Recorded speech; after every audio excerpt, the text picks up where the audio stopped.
Breaking news చూస్తున్నాం. AP assembly లాబీల్లో MLC ఆశావహుల కోలాహలం కనిపిస్తోంది. సీఎం చంద్రబాబు, మంత్రి లోకేష్ పేషీల దగ్గర ఆశావహులు క్యూ కట్టారు. అసెంబ్లీ లాబీలో చంద్రబాబు, లోకేష్లను బీదా రవిచంద్ర యాదవ్, కొమ్మాలపాటి శ్రీధర్, బుద్ధా వెంకన్న, బీటీ నాయుడు కలిశారు. అలాగే దువ్వారపు రామారావు, అశోక్ బాబు, ఏరాసు ప్రతాప్ రెడ్డి, మల్లెల లింగారెడ్డి కూడా ఒక్క ఛాన్స్ ప్లీజ్ అంటున్నారు. నిన్నటి నుంచి ఏపీలో 5 ఎమ్మెల్యే కోట ఎమ్మెల్సీ స్థానాలకు నామినేషన్లను స్వీకరిస్తున్నారు.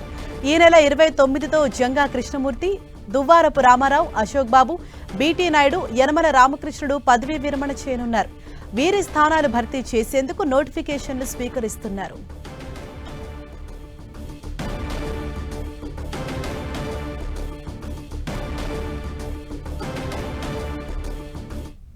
మరింత సమాచారంతో మా ప్రతినిధి రవిచంద్ మనకు అందుబాటులో ఉన్నారు. రవిచంద్, నిన్న కూడా మనం చూసాం, ఇటు సీఎం చంద్రబాబు, లోకేష్ పేషీల దగ్గరకు భారీగా ఆశావహులు అయితే క్యూ కట్టారు. ఇవాళ కూడా అటువంటి సిచ్యుయేషన్ కనిపిస్తోంది. ప్రెజెంట్ అక్కడ నెలకొన్న తాజా పరిస్థితి ఏంటి?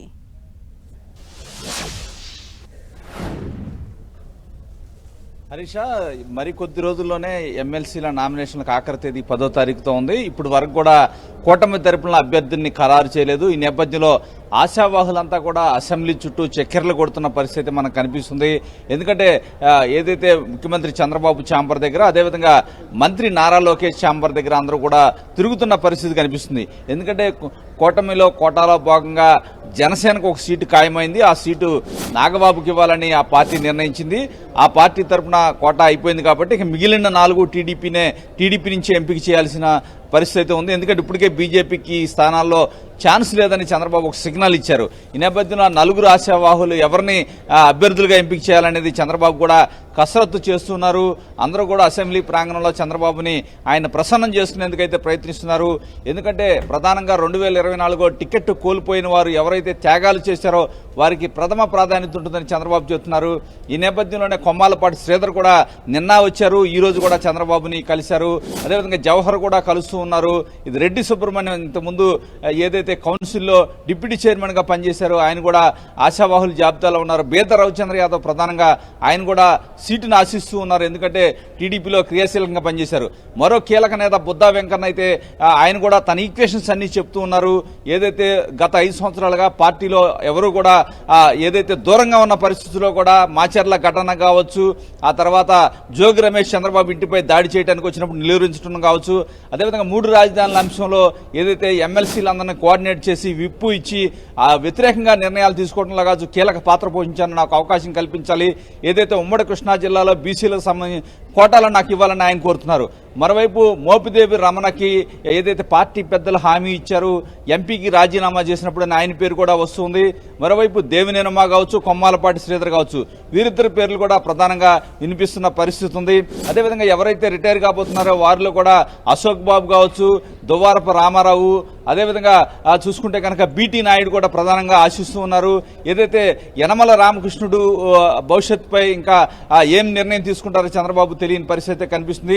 ఇప్పుడు వరకైతే అధికారికంగా ఎవరికి రెన్యువల్ అయితే ఉండదు అని ఖచ్చితంగా అయితే చెప్పలేని పరిస్థితి కనిపిస్తుంది. కానీ పార్టీలో అంతర్గత చర్చ మాత్రం రెన్యువల్ ఉండదని చెప్తున్నారు. కానీ యనమల రామకృష్ణుడు మాత్రం ఇప్పుడు వరకు కూడా తన మనసులోని మాటని ఇంతవరకు బయటపడలేదు. ఆయన అధినేతను అడుగుతారా, ఇంకోసారి అవకాశం కల్పించమనేది లేదా చూడాల్సిన అవసరం ఉంది. అయితే చాలా మంది నేతలంతా కూడా ఎదురు చూస్తున్నారు. ఎందుకంటే కుల సమీకరణ కూడా తీసుకొస్తున్నారు. ఉత్తరాంధ్రకు కూడా అవకాశం ఇస్తారని చెప్తున్నారు. మరోవైపు జవహర్ మాజీ మంత్రి ఉన్నారు, ఆయన కూడా 2024లో స్థానం ఆయనకి కొవ్వూరు స్థానం అవకాశం కల్పించలేదు కాబట్టి నాకు అవకాశం అంటున్నారు. మాజీ మంత్రి పీతల సుజాత కూడా అడుగుతున్నారు. ఎందుకంటే క్యాస్ట్ కాంబినేషన్ కూడా చూడాల్సిన అవసరం ఉంది. కుల సమీకరణలో భాగంగా ఎస్సీలకి అవకాశం కల్పించాలంటే కనుక మాలా మాదిగల ఈక్వేషన్స్ కూడా చూడాల్సిన అవసరం ఉందని పార్టీ పెద్దలైతే చర్చించుకుంటున్నారు. ఈసారి ఏదైతే కమ్మ సామాజిక వర్గానికి ఒక స్థానం ఇవ్వాల్సి ఉంటుందని చెప్పి పార్టీలో చర్చ జరుగుతుంది. ఇప్పటికే కాపు సామాజిక వర్గం నుంచి జనసేన కోటాలో నాగబాబు వస్తున్నారు కాబట్టి ఆ సామాజిక వర్గానికి ఇంకా వేరే వారికి అవకాశం లేదనేది పార్టీలో చర్చ జరుగుతుంది. ఈ విధంగా బీసీలకి పెద్దపీట వేయాలని చంద్రబాబు భావిస్తున్నారు. బీదా రవిచంద్ర కూడా, ఎందుకంటే ఇద్దరు యాదవ సామాజిక వర్గానికి చెందిన వ్యక్తులు రిటైర్ అవుతున్నారు కాబట్టి ఒక యాదవ సామాజిక వర్గానికి అవకాశం కల్పిస్తారనే ఒక చర్చ పార్టీలో కూడా ప్రధానంగా జరుగుతున్న పరిస్థితి ఉంది. అయితే ఏదైతే ఏదైతే నాగుల్ మీరా విజయవాడ చెందిన కీలక నేత ఉన్నారు నాగుల్ మీరా, ఆయన కూడా దూదేకుల సామాజిక వర్గం నుంచి అసెంబ్లీలో కూడా స్థానం కల్పించలేదు కాబట్టి నాకు అవకాశం కల్పించాలని నాగుల్ మీరా కూడా అడుగుతున్న పరిస్థితి ఉంది. ఈ విధంగా ఎవరి ఈక్వేషన్స్ వారంతా కూడా ఇక్కడ చర్చ తీసుకొస్తున్నారు. ఏదైతే అసెంబ్లీలో అవకాశం లేని సామాజిక వర్గాలు కూడా పెద్దపీట వేయాలంటున్నారు. ఉత్తరాంధ్ర నుంచి కూడా పలువురు ఆశావాహులు అడుగుతూ ఉన్నారు.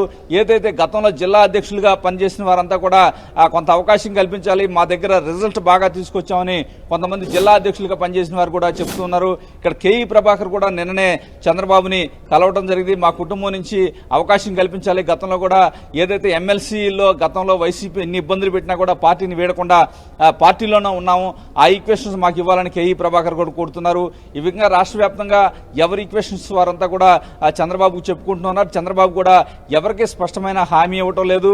ఎట్టి పరిస్థితుల్లో కూడా మీ సేవలన్నీ కూడా గుర్తుపెట్టుకుంటాను, ఎందుకంటే ఇప్పుడు 4 స్థానాలే ఖాళీగా ఉన్నాయి కాబట్టి నలుగురినే ఎంపిక చేయాలి అని 2027లో ఎక్కువ స్థానాల అవకాశం వచ్చే అవకాశం ఉంది, అప్పుడు ఎక్కువ మందికి అవకాశం కల్పిస్తాననే సంకేతాలు అయితే చంద్రబాబు ఇస్తున్నారు. ఏదైనా 2024లో ఎవరైతే సీటు కోల్పోయారో త్యాగం చేశారో వారికి ప్రాధాన్యత అనే విషయాన్ని అయితే చంద్రబాబు చాలా స్పష్టంగా చెప్తూ ఉన్నారు. Harisha, thank you Ravichand.